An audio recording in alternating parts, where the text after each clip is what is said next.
Destiny is like stock exchange. Levels change per day.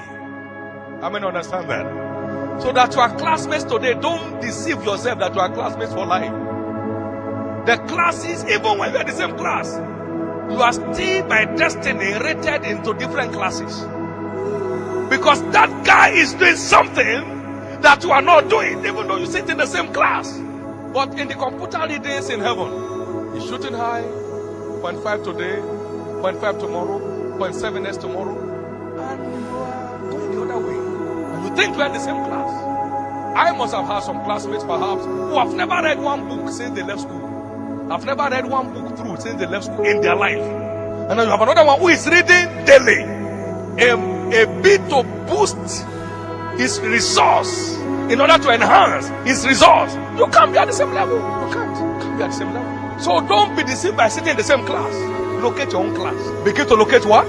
Your own class. Begin to locate your own class. Begin to locate your own class. Begin to locate your own class. You can come to the ministry at the same time. That does not mean you are a classmate or ministry mates. In no time you find levels changing. Because that one is making an investment and the other one is not making. Every time you buy a dress, it only covers your body. When you buy a book or any other resource material, it provides a covering for your destiny. There are two different things.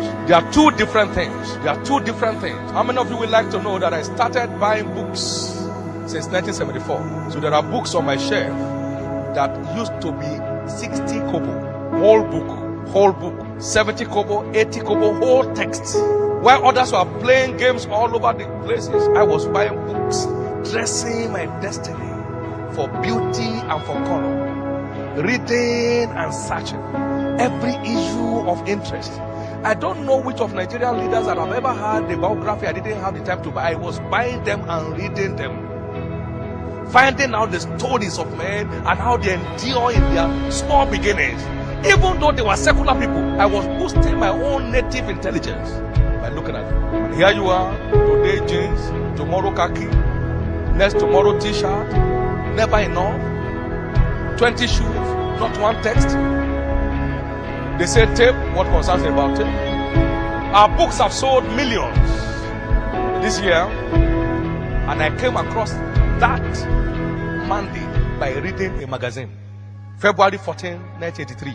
It was by reading an article in a magazine that the voice of the Lord is upon many waters came alive and launched me into that realm which is working today. Learners are open-hearted. They are ever sensitive as they begin to learn and read and search. I'd like you to change your budget. You have enough dress. There is no more competition. You need more information to secure your colorful destination. You need more information. Somebody bought me a pair of shoes. I asked him to go get me a pair of shoes, and he bought the one. I said, he now brought another one. He said, this one is better. I said, how much is it? He mentioned the amount. I said, does it have an engine? I don't buy this kind. Your value system matters in determining the destiny of your life. It matters a lot. They found a house for me many years ago. They say it's 44,000 per annum. I said, see for sale. I came to this town in Lagos, living in a house of 12,000 per annum. 12,000 per annum. And I enjoy my life in pursuing the assignment God is given me. It is not the clothes you wear that matters, it is the values you bear. Can I ask you before the Lord, get on your knees now?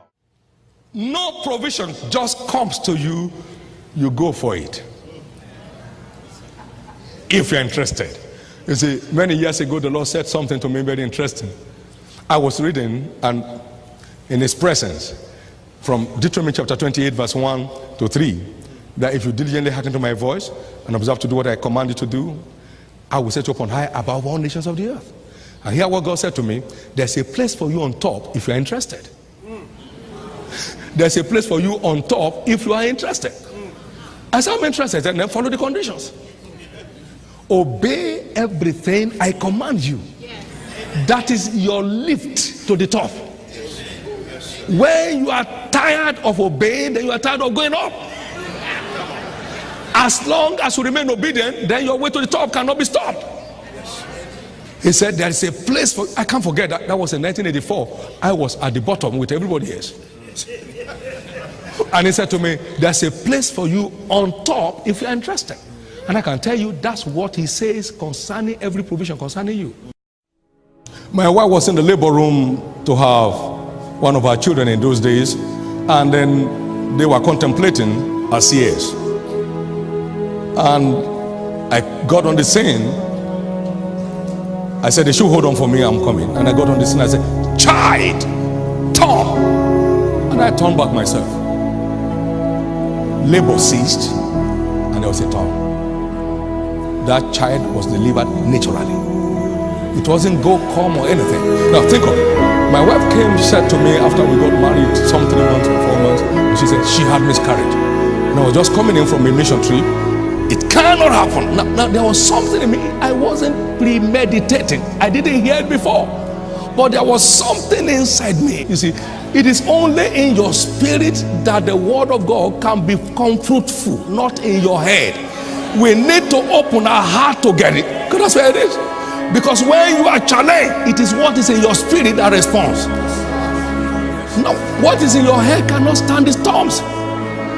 When the storms rise, what is in your head will fly out. But what is in your spirit will speak out and put you where you belong. Now, hear what I said. It cannot happen. Can I have my food, please? It ended there. That miscarriage was reverted. We had that our first son 9 months exactly after. Counsel, it was clear miscarriage, confirmed by a cousin doctor and everything. But Jesus turned it around. Now see, it takes some degree of violence to possess your possession. It's a pointer to his mission for your life. There is something around that is constantly taunting you. You wish it could be better. It's always moving you. You desire this could be better than what we have. The Bible says it is God who is at work in you, both to will and to do of his good pleasures. Chapter 2 of Philippians verse 13 is at work in you, both to will and to do of his good pleasure. So every positive passion should call your attention. Today, what people call passion is nothing but obsession. They want something. They are after something. Your assignment is not about what to get. It's about what to give. It's not about what to have. It's about what to do. That's your assignment. The man Nehemiah never thought or imagined becoming a governor. He was burning with passion to see the walls, the broken walls, rebuilt. He was a chief laborer in the building of that wall. He had no dream of becoming a leader in code. He was only a passionate builder of the broken wall to restore the glory of Jerusalem. It's not what you have that determines your worth. It is what you add. What you add. What are you to add to the human race? What service are you here to render? That's what's important. Today, what people call vision is, I want to become a doctor. For what? A doctor. I want a name. I want my name to be doctor, so and so something. That's not a vision.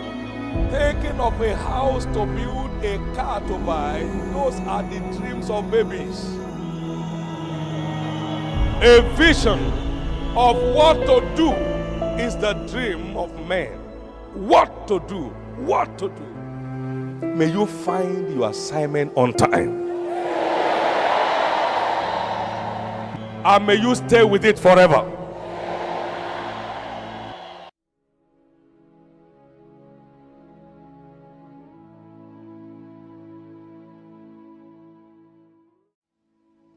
The salt of the earth, an asset of worth.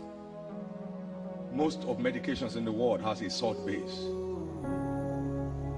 Salt deficiency will lead to health crisis in the body. So you are an asset of inestimable value. The world needs you. Ye are the light of the world. Ye are the salt of the earth. You give taste to living. You preserve the system from decadence. That's who you are.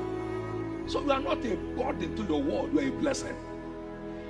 This should rule your mind. It should help in the way we approach life. I am not a burden. I am a blessing. I'm not a liability. I'm an asset. You arrive at any place, you are looking for what to add, not what to take. You are looking for what to contribute, not what to consume. You are driven by value addition mentality. I tell our students oftentimes, and I said, I must live to see you scale higher heights than I ever could see in my lifetime. That to me will be a definition of success.